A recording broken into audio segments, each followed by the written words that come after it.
I got him. Do you see his wings go out? So I get to catch him just as he puts the wings out, like Sam was saying. Don't take my food. So with the beef, it's smaller, just little tidbits. He likes it okay. We just gave it to him. With the mouse, you held on. He likes it better. So then the wings come out going, don't take my food. Let me have it. You did good.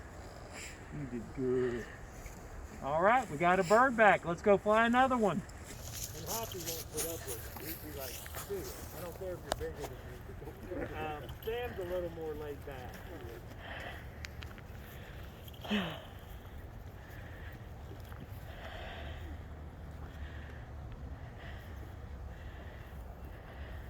don't think. Sam. I was looking to see if I saw it. I was trying to look in the branches, look for that red tip. So we're going to fly Sam the exact same way that we flew Hoppy, back of the glove to him to call him. He usually goes up kind of along this tree line here. There's no wind at the minute, but if the wind picks up, something we want to remember, he's like an airplane. He wants to take off and land into the wind. So if the wind picks up from the end, coming this way like it sometimes does, we'll just face him that way before we send him off.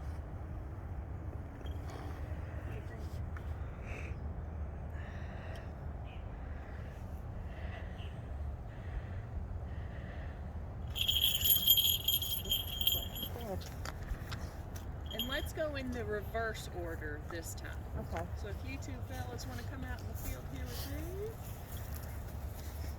So this is pretty close to Colin. Let me just get some header up. And let's walk down this way a little bit. You can call him from there, but by the time I step back and you bring your glove up, he's on you already. So you see the way they follow us? You can take these birds on 3 and 4 mile hikes.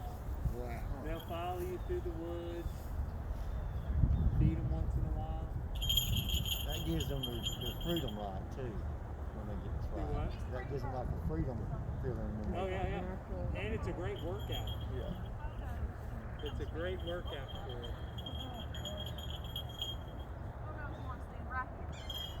I heard him. I did hear the hop. No, that's a little, I think that's a yellow-bellied sapsucker, actually. Okay. No, I'm watching and listening. Sam's like going, wait, get the photographer ready. Okay, so I'll check down there.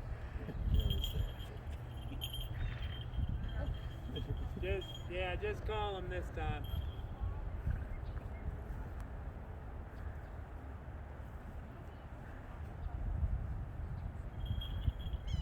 So in this case, okay, still, it's all going to be feed related though. Oh yeah,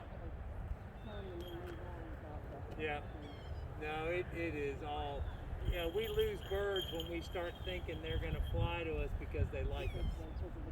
So this bird flies really well at about 700 to 740 grams. He gets much above that, he's not hungry enough to come to us. So if I go home one day and I weigh him and he's 775 grams and I'm like, oh, Sam loves me, he'll come back to me, I'll lose it. I mean, he ain't coming back. They don't do it because they like us. You need them, he don't need you. Exactly.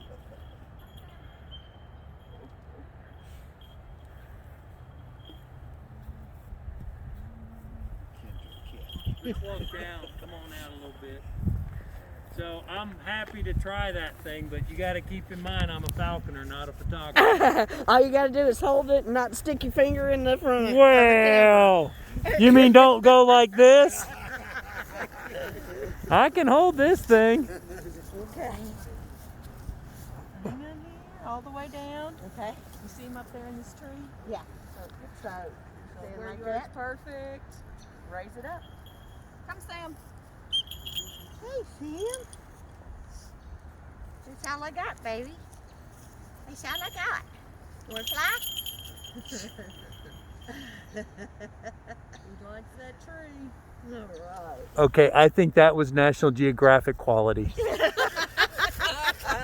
Thank you. You'll have to edit that out. Okay. Go and lower your Oh, glove. sorry. You're good, you're good. All right, you guys are up with Sam. I've been holding it between my knees so I don't accidentally do it. Here we go. Yeah, I'll get out of y'all's way. Let's stick it in there a little bit more. All the way down.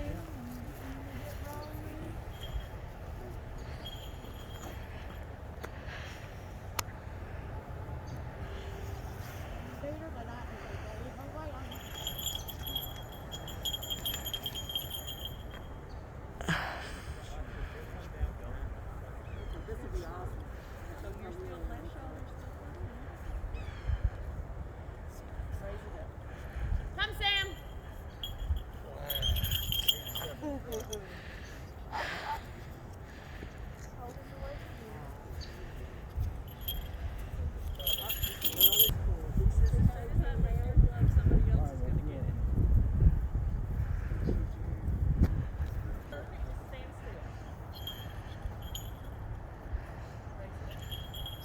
Come, Sam.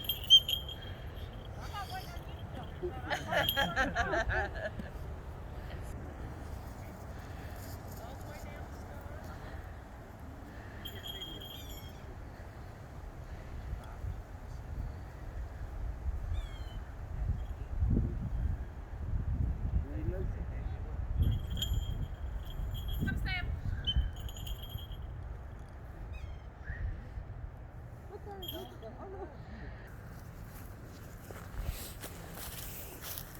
Here we are, Biltmore, the end at Biltmore, doing a little falconry outing. There's the end. There's our group. We got our Nat Geo photographer. Yeah, we got Geo. My numbers are counting. Come, Sam. There you go, baby boy. So open that That's sign, all let it him kick, is. All I got. and push him towards Jeff. Oh, Or he wants to go that he way. wants to go He's that way. got wings. He can choose.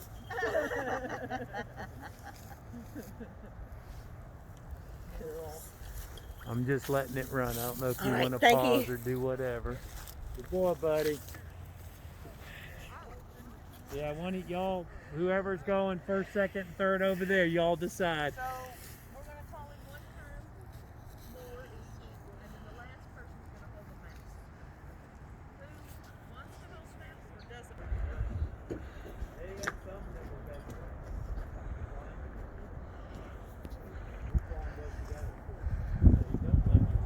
Even not just in an enclosure, but if I had them both out, they would fight and attack each other.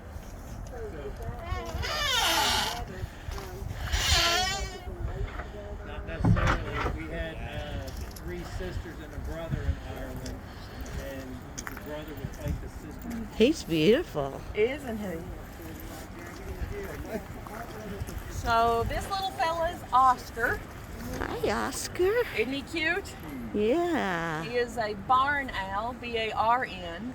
There's also a barred owl, which is much larger, kind of brown-gray in color.